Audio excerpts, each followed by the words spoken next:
Just want to say happy Father's Day to all the fathers out there.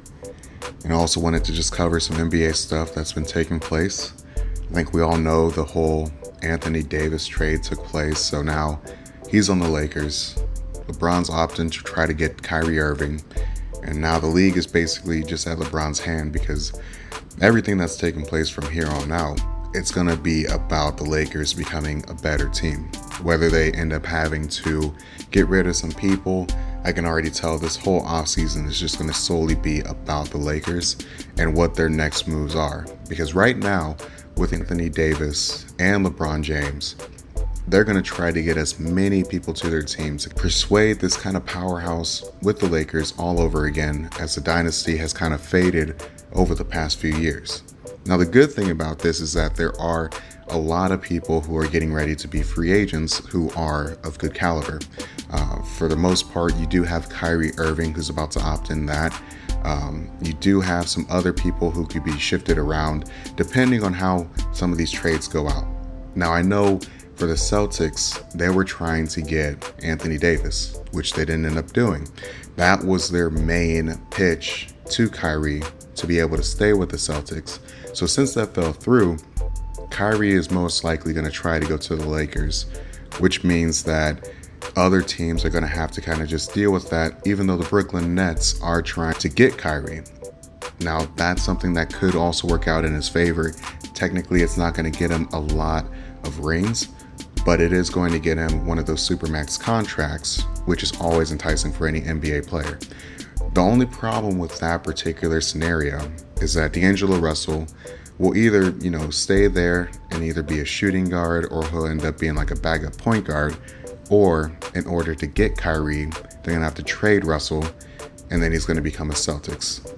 Now, with everything that's already taken place last year, I don't really think that's fair to Russell, especially since he had one of his most highly anticipated breakout seasons last year. But on top of that, the league is a business. They have to opt for what they can get, even though in my mind it doesn't really make a lot of sense for the Nets to actually trade for Kyrie Irving. First off, Russell is a caliber player. I think he averaged around 20 to 25 points last year. And on top of that, it's his team. That team has a great amount of chemistry. You can see it on the bench when everyone gets so excited when, anyone scores a basket. And on top of that, last year was the first time in Brooklyn Nets history that they were able to make it to the NBA playoffs. Now, that's a feat in itself, just because of the fact that the only person they had as a star there was D'Angelo Russell. And technically, he wasn't really considered a star when he was coming from the Lakers to the Nets. Now, with their whole team coming together, that's the same situation that happened when Kyrie was injured and the Celtics came together to do so well in the playoffs last year. So with all these different things taking place, to me, it doesn't make sense for the Nets to give up Russell just to get Kyrie, when Kyrie already admitted he didn't want to be in a leadership role. He just wanted to kind of be that star player, to win championships, to be with other players who are playing up to his caliber, which the Lakers are the best fit when it comes down to it.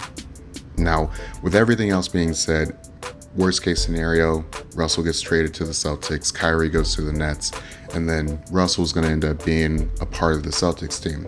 Now, this also could be a decent kind of benefactor for the Celtics, just because they've already proven that their team is very focused on each other.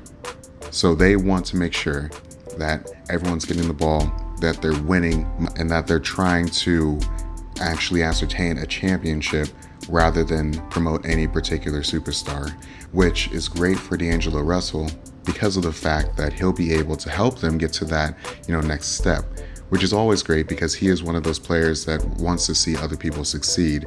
He doesn't really truly believe it's all about him. Now, another news headliner is that Kemba Walker is going to be another free agent, in the market. Now, the only problem with that particular situation is that, the Hornets actually want to offer him a bigger contract. And if they are able to, then he's already come out and said that if he gets that, then he'll stay. There's not really a reason for him to leave unless he's going to a championship caliber team. It's another scenario that could play out well for the Lakers, only because of the fact that if they aren't able to get Kyrie, which it is possible that, the Celtics want something for giving him away, then they could always go to Kemba Walker in hopes that they'll be able to go ahead and get him as a caliber point guard.